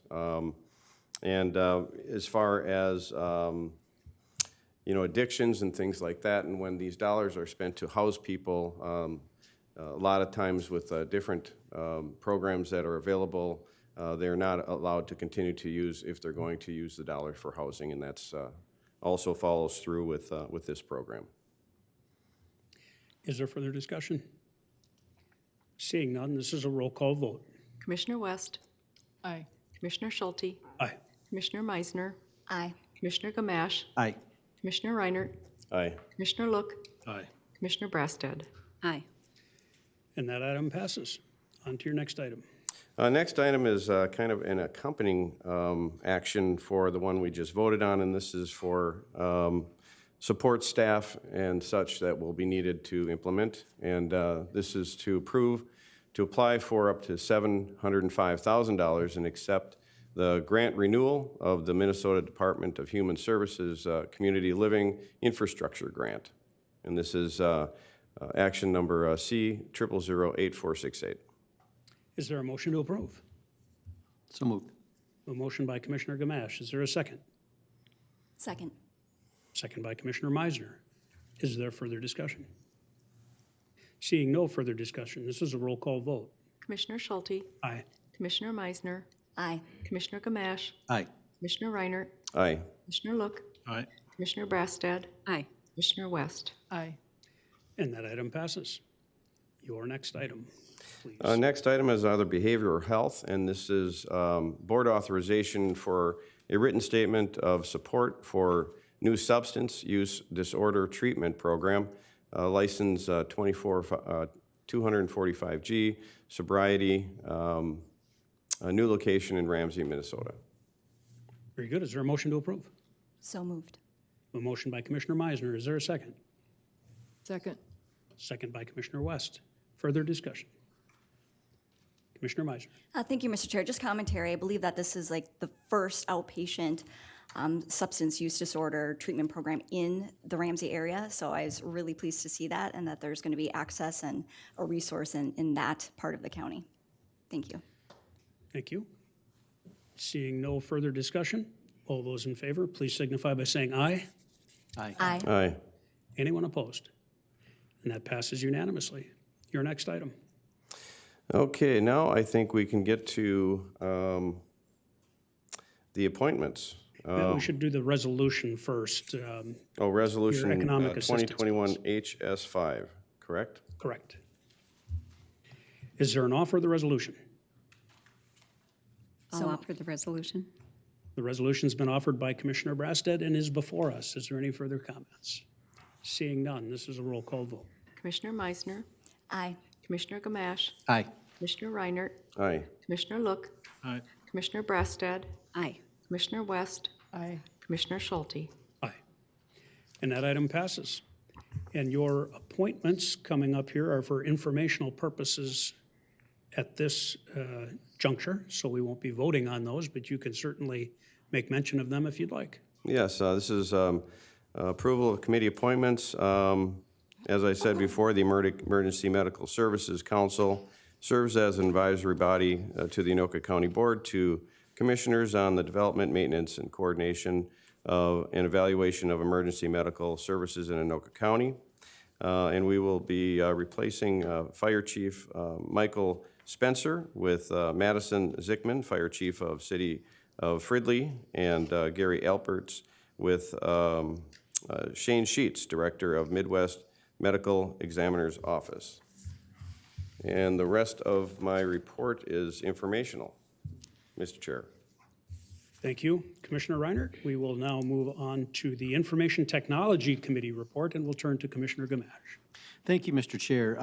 We met on March 15th. The items that I have are all informational, but we did have a discussion regarding our earlier discussion on the HRMS project. And I know that there might be some questions that people still might have and regarding some things, because some of the stuff that we discussed at our IT meeting too was how we bring new systems into the county and how we've learned from the past on things that we've had trouble with, and what Susan has done and how she's now working with so many other people, as she showed with Steph, on a great project. And I think the collaboration that the IT people, the IT staff and the IT team has worked with so many different areas. I think they've got some good ideas of best practice that we're now following. So I don't have anything else, but I'll open it up to Susan if she wants to just make a quick comment, and maybe if anybody has any further questions.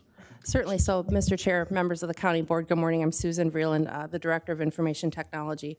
You know, the discussion, Commissioners, today around the acquisition of this system and other systems, we certainly didn't speak to that specifically at that level at committee, but we've discussed it in the past.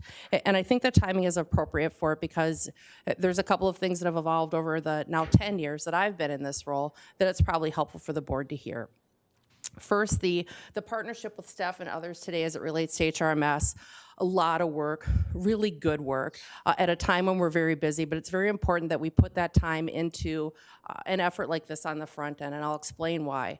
First of all, the process we went through throughout this project, it's not new, it's not quantum physics, it's nothing we haven't done before, but it's really not just in government, but even in private industry, even in nonprofit, the best practice way to bring technology in the door, to say, what is it we're gonna need from a dollars perspective, a technology perspective, a people perspective to mitigate that risk as it relates to, there's always the chance for something going wrong.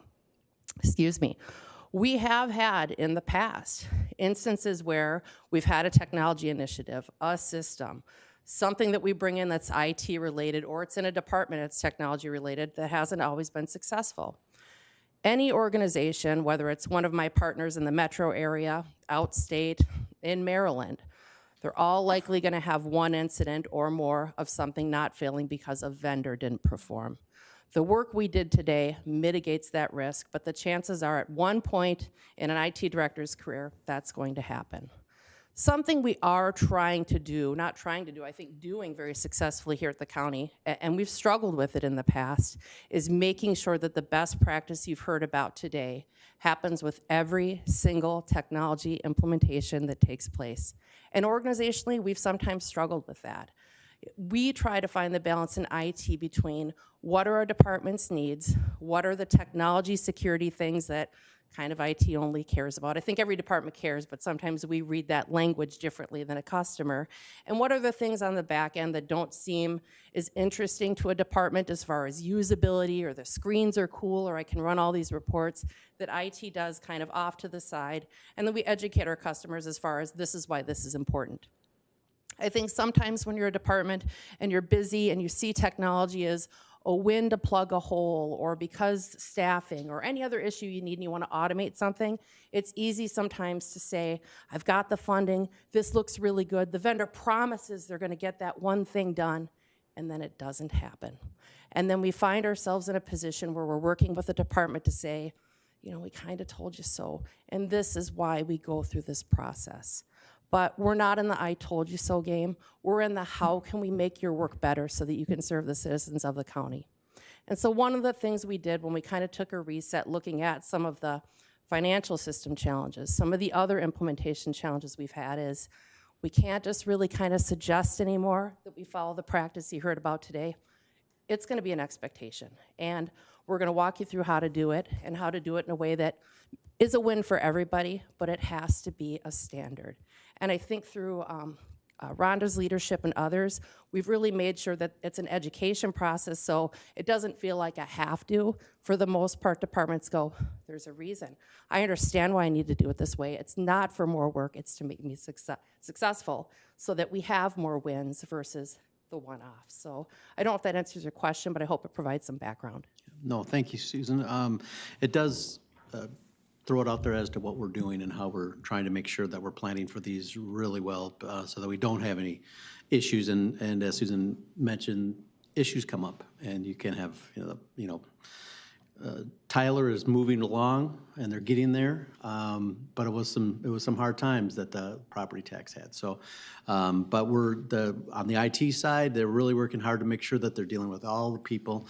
And Rhonda, you do deserve a lot of credit for that, bringing the teams together to understand the importance of what IT and all the things that we do and how we all need to work together. So I appreciate that as well. So. And Commissioner Gamache, if I just may add, one, again, thanks to Rhonda for her work there, and others have been involved with that. Some other department heads have really come to the table with, even if it's not in their area, here's some ideas related to that, because again, we are going to have times, and I hope them to be very few in years apart, where we have to go to the table with a vendor. And some of those don't even get to this board, where we sit down with a vendor and we say, you're over here and you need to be over here, and it gets turned around. But if we do the work on the front end proactively in partnership, as we should, those incidents are going to be few and far between, because technology should be a win, not a headache for the county board. Exactly. That's all I have, Mr. Chair. Thank you, Commissioner Gamache. Commissioner Meisner. Thank you, Mr. Chair. Well, I actually don't know anything different, but I just wanted to make a comment that I really like the way that this county is functioning in terms of departments. So whether it's IT or facilities or finance, but NER, we just had a great example about that as well. But we're all working alongside other departments and figuring things out in a holistic way. So just, that's it. Thank you. I would only comment to that it's not been the case for decades. This is a new synergy that is pretty powerful and making a difference. Commissioner Meisner. Yeah, just follow up. Again, yeah, I don't know anything different, but obviously I think this is the way to go for a long-term success versus the siloed way apparently that used to happen. So thank you. Thank you. And that will conclude our Information Technology Committee report. We will now move to Intergovernmental and Community Relations Committee Chair report. Commissioner Brasted. Thank you, Mr. Chair. The first two items are related to our PACE program. And so we have Karen Skepper here to go over. It's going to be two resolutions, and she will tell us about those. Good morning, Commissioners. My name is Karen Skepper. I'm the Director of Community and Government Relations. Today, we do have our very first two PACE agreements. We've tried to get a couple off the starting gate, and something went wrong each time. The business wasn't ready or wasn't in an ownership position yet, but today we are really there. The PACE program is it's a financing tool. It helps a business undertake some clean energy improvements and defer the payment of those improvements to the point where they're actually assessed to their property taxes, and then it's paid back over the course of time. The state of Minnesota is fortunate. Most counties work with the St. Paul Port Authority. They were one of the first certainly in Minnesota, but also first in the country to implement this program. It makes sense to have one person do the underwriting, understand the rules, regulations, and to actually approve the applications and then send to us the full package. So what we have today are the resolutions for two projects. The first one is a project at Westgate Woods of Anoka. The second is Westgate Woods of Columbia Heights. These are full packages. They're ready to go. I do have the dollar amounts. They're both very large. Westgate Columbia Heights is $1,100,000. And I missed the page on the other one. The Anoka project is $1,069,311.42. I'd be happy to answer any questions on the PACE program you might have. We will be taking these two items separately. And so We will be looking for a motion on the Anoka, Westgate of Anoka, which is IG 2021-02. Is there an offer of the resolution? I'll offer the resolution. Resolution has been offered by Commissioner Brasted. It's before you. Are there any questions? Commissioner Look. Mr. Chair, I recall us talking about the PACE program a few years back, and I think the interest rates were higher back then, such that the program here offered an incentive, cost savings for the applicants. Is that still the case? I mean, where are we sitting in terms of interest rate differential? Mr. Chair, Commissioner Look, I don't know what the interest rate differential is because all of the application packaging is done at the St. Paul Port Authority. I do know that with interest rates much lower today than they were when this program first kicked out, it has taken us 2.5 years to get an application to this point.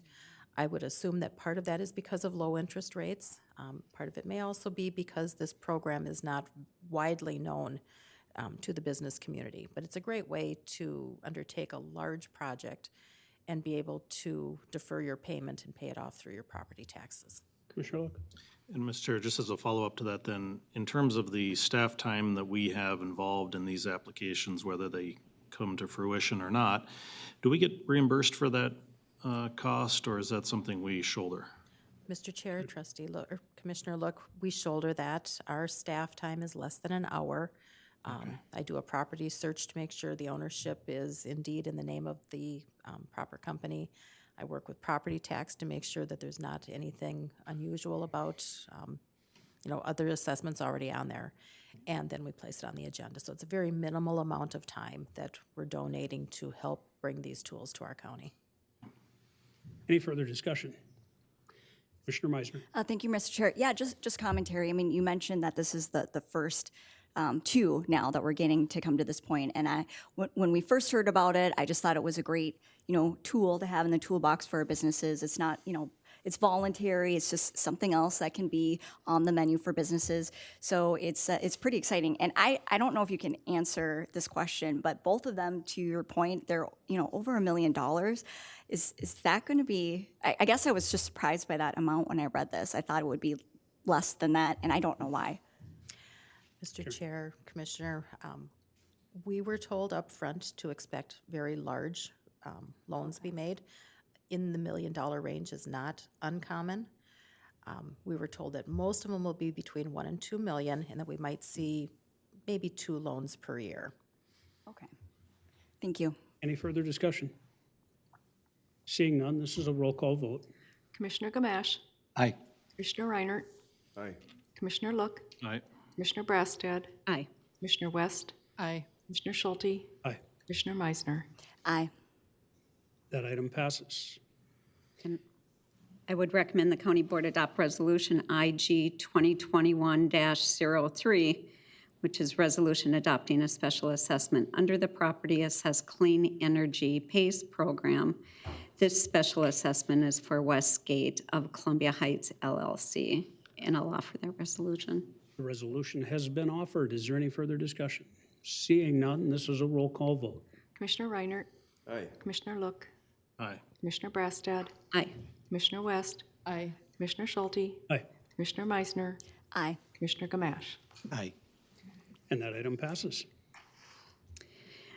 My next item is I would recommend the County Board approve contract C0008486 with the University of Minnesota Physicians, who provide clinical diagnostic laboratory services and tests for local medical offices. The term of the contract is 3 years with 1-year renewals up to 7 years in an amount of $523 per test, or approximately $25,000 annually. Our medical examiner's office has worked with this group in the past, but they're just codifying the work in a contract now. Is there a motion to approve the contract? So moved. Motion by Commissioner Gamache. Is there a second? Second. Second by Commissioner West. Is there further discussion? Commissioner Meisner. Thank you, Mr. Chair. And I'm sorry, I actually meant to ask this question quick before the meeting started. Why is this under the IG committee? You know what I mean? Like, it's the medical examiner. It just didn't quite connect for me? Yes, medical examiner is underneath the community relations part of the IG committee. It's intergovernmental and community relations. Thank you. You're welcome. Further discussion? Seeing none, this is a roll call vote. Commissioner Look, Aye. Commissioner Brassad, Aye. Commissioner West, Aye. Commissioner Schulte, Aye. Commissioner Meisner, Aye. Commissioner Gamache, Aye. Commissioner Reinert. Aye. That item passes. And that concludes my IG report. Thank you, Commissioner Brassad. We will now move to the Property Records and Taxation Committee report. Commissioner Meisner. Thank you, Mr. Chair. The Property Records and Taxation Committee, we met on March 15th. And again, all of our meetings are being held at the Bunker Hills Activity Center. For action item number 1, so for the public to comment, we are doing this now at the front end of the meeting. There was no public comment, but I did also want to make sure that the public did know that you can participate either in person by coming to the meeting or sending an email. That email for Property Records and Taxation is rs-proptax@co.anoka.mn.us. So we have a couple of action items. So this would be under action item number 2. There's an A and a B, but we will take these separately. So action item 2A, Resolution 2021 PRT1, authorizing a private sale of certain non-buildable tax forfeited land pursuant to Minnesota statutes, section 282-01. And this would be also PIN number 22-31-24-43-0064. I will move that resolution. There is an offer of the resolution. Is there any further discussion? Seeing no discussion? Oh, I'm sorry. I was just gonna do a little commentary about the actual resolution. So this is pretty standard for non-buildable forfeited land. We only offer it to adjacent properties, so there is one interested party. So that is why this resolution is before us.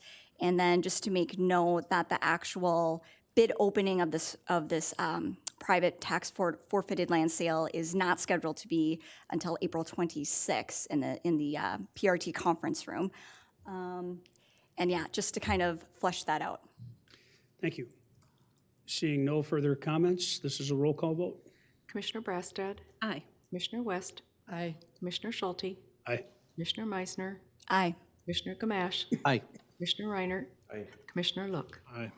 That item passes. 2B, please.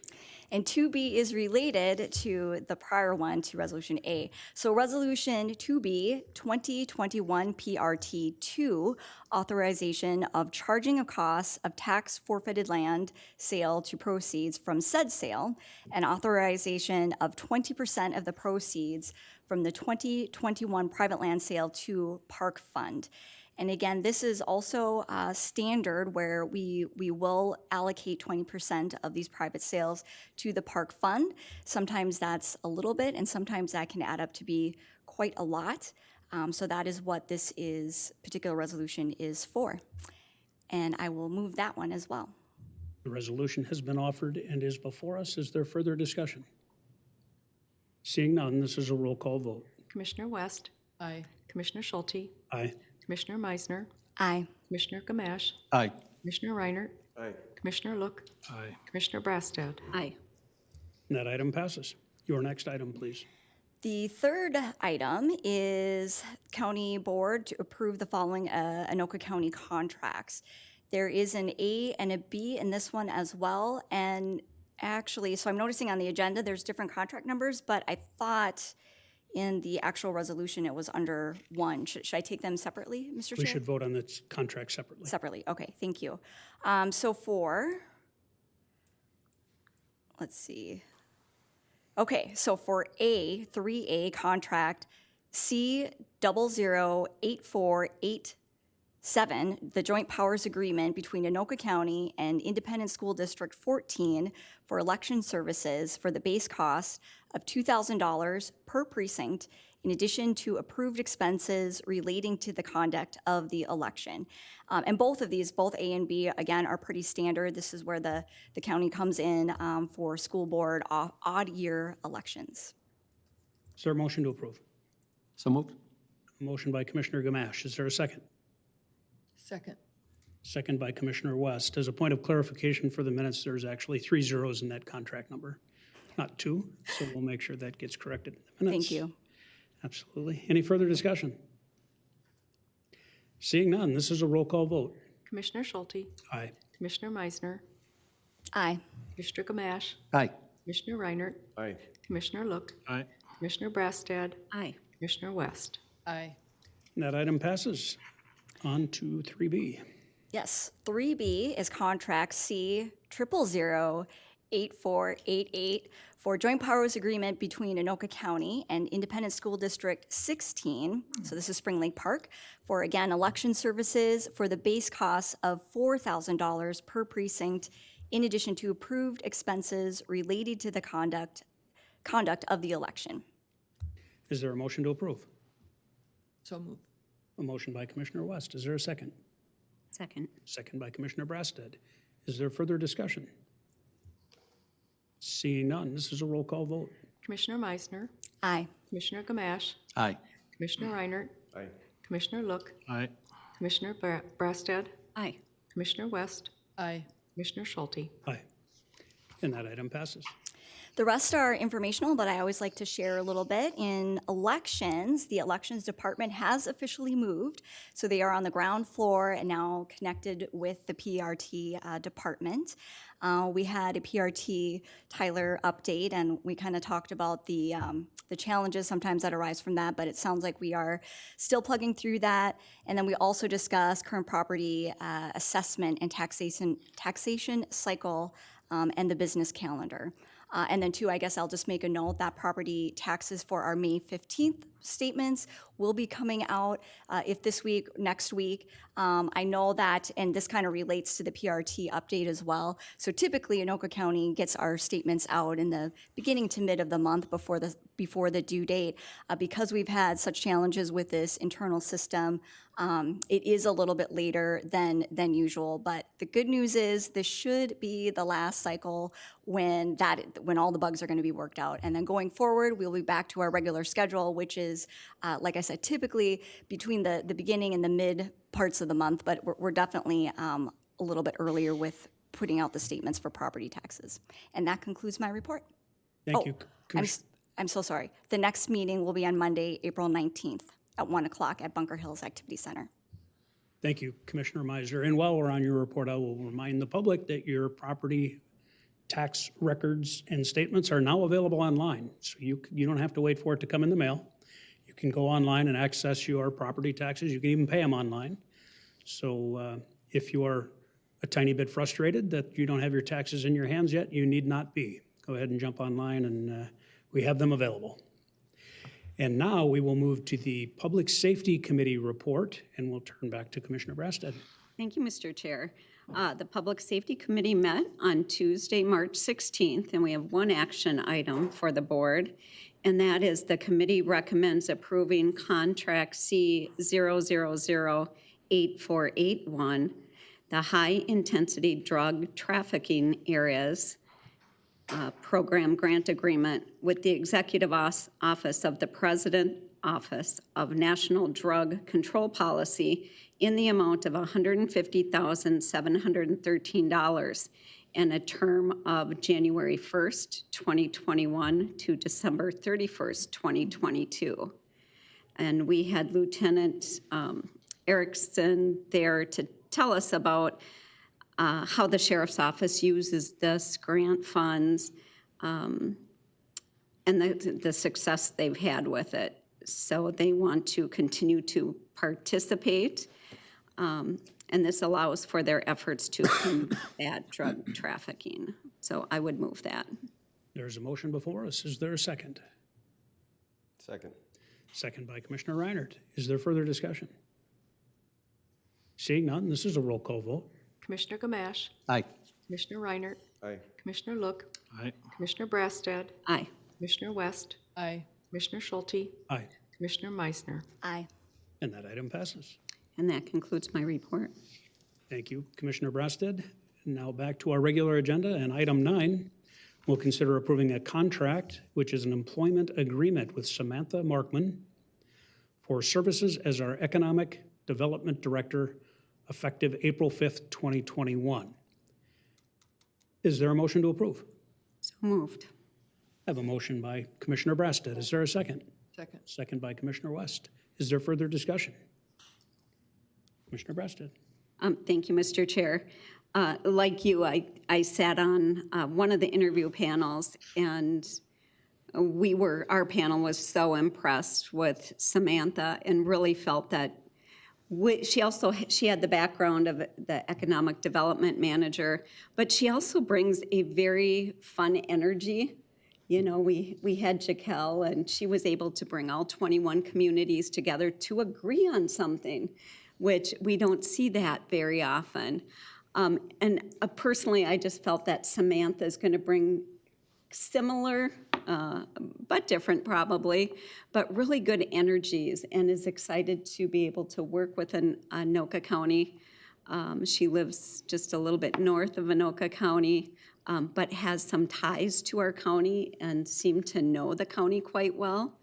So I'm really hoping that this works out well.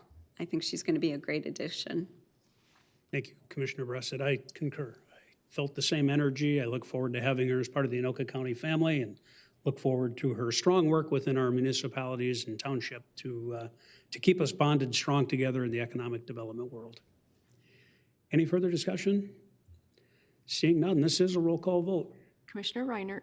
Aye. Commissioner Look. Aye. Commissioner Brassad. Aye. Commissioner West. Aye. Commissioner Schulte. Aye. Commissioner Meisner. Aye. Commissioner Gamache. Aye.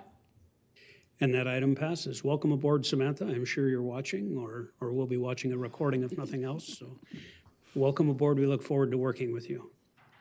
Next, we have item 10, which are some committee appointments. First, we'll consider appointing the following for terms ending March 31st, 2024. That is Amanda Friedrich as a parent representative to the Children's Mental Health Advisory and Coordination Council, and Lori Clausen as an adult mental health provider representative to the Adult Mental Health Advisory Council.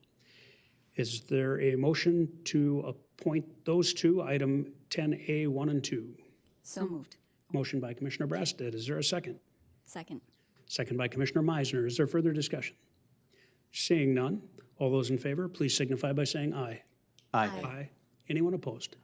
That passes unanimously. And then 10B, items 1 and 2, is to consider appointing the following to the Emergency Medical Services Council.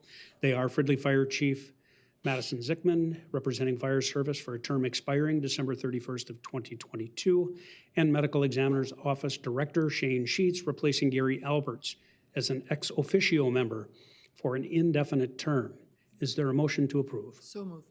Motion by Commissioner West. Is there a second? Second. Second by Commissioner Meisner. Is there further discussion? Seeing none, all those in favor, please say aye. Aye. Aye. Anyone opposed? That passes unanimously. And I think that brings us to the end of our agenda. We outlasted our entire audience. They're gone. This was a long meeting. Thank you for sticking in there with me. We are adjourned.